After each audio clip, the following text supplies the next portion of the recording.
in addition to the things that Sally talked about, I also have shared a dog and employees, as I've been working in my private practice for at least 20 years. What I know is that there's a lot of questions that people have about sharing. When they think about starting to share, then they get all like with their eyebrows, and they're like, but what about liability, and what about making decisions, and what about dealing with expenses, and what if something breaks? That's the thing we hear all the time. This is that, you know, I was very interested in the neighborhood work group, because I felt like, God, you save so much money doing that. It's crazy, right? It costs thousands of dollars to paint your house, but if your neighbors come over and paint it, that's awesome.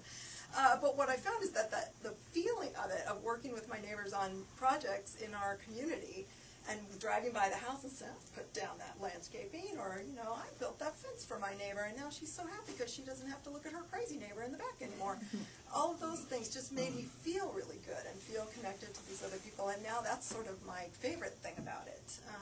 And most of these neighbors are people I wouldn't necessarily have known or been close to if we didn't have this group, and it's just a really wonderful thing that we're doing. So anyway, so we'll try to help you figure out what you want to share. Try to help you figure out how to find your sharing partners. So we even have a little section on what makes it a sharing is kind of going to edge out the system a little bit. The more that people share, the more that people live in community and stop feeling so isolated and stop having everything of their own, the more that'll just become a way of life, and the way that we live will become less of a way.